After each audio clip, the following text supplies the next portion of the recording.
Thanks for logging on to myfoxhurricane.com. So here we are with the name of all the systems we could have this year. And it looks like we're very shortly going to be talking about Tropical Storm Brett. So far, it is a tropical depression. We noticed this over the weekend. In fact, we were talking about this last week. The disturbance that was working its way off the coast of Africa. And you see not one, but two areas. This here was at Invest 92. That has now become Tropical Depression number 3. And then we also have this other area trailing right behind it. That is Invest 93. And that has the possibility that it could develop over the next couple of days. Here's a closer view of our newly formed Tropical Depression number 3. You can see that center of circulation, maybe a little bit of drier air kind of wrapping around, but this system is definitely starting to really show all the signs of more and more organization. We've got that central dense overcast. We've got that center of circulation. So it has been named Tropical Depression number 3 and likely to become Tropical Storm and eventually Hurricane Brett as we go through the coming days. So here is the latest on this newly formed system. Right now it's at 11 degrees north, 40.3. Top winds are at 35 miles an hour. Remember, we've got that other system trailing right behind this. And as we go through the next couple of days, at least in the short term, the forecast is fairly straightforward. We've got the big ridge of high pressure sitting to the north of this system. We've got relatively low wind shear. We also have warmer waters out across the central and the eastern Atlantic, which is a bit unusual. This time of the year, we're typically not focusing in on these areas. We are looking more towards the Caribbean and the Gulf of Mexico. Typically, these waters are too cool this time of the year, so it's a little unusual to be talking about a system developing this far to the east, but that's exactly what we have going on. So as we go through the next few days, the idea is it just continues on that same track because of the ridge sitting to the north. We've got the moist air, we've got warmer waters, so all signs are it will continue to strengthen. Then the question starts to become, as it gets towards the Leeward Islands, in the Windward Islands, what exactly does this do? Because we start to see some differing ideas among the different computer models. Some take it a bit further to the north, and that's what we were seeing last week.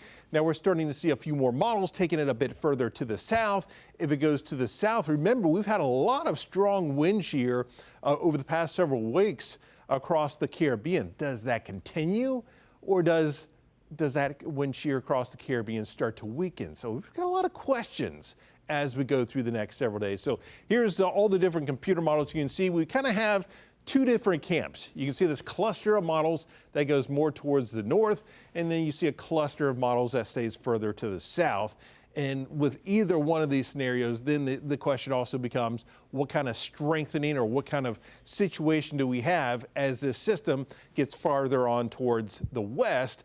What kind of wind shear does it start to encounter? So here's the European in the GFS as far as what they are suggesting as we go through the next several days. In the short term, fairly good agreement. At least that idea is moving on towards the west.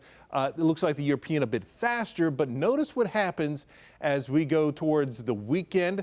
You start to see the GFS is a bit further to the north, a stronger system, but the European, as it moves it into the Caribbean, it starts to encounter that stronger wind shear and really starts to weaken this system. So that's why there's still a lot of question marks with this as we go through the next several days. And then here's that other system that is trailing behind TD number 3.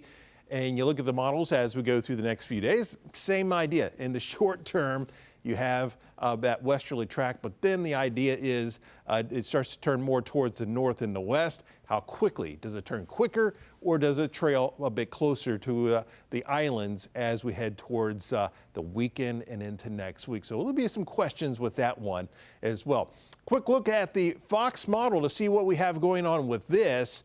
And with Fox model, you see both of these systems. You certainly see TD number 3 strengthening and taking more of that southerly track, moving towards the islands. Then the question is, what kind of wind shear does this start to encounter as it works its way over towards the Caribbean if it takes more of that southerly track? So we are going to continue to watch this. Still a big question mark on what kind of effects it would have on any land areas, if at all.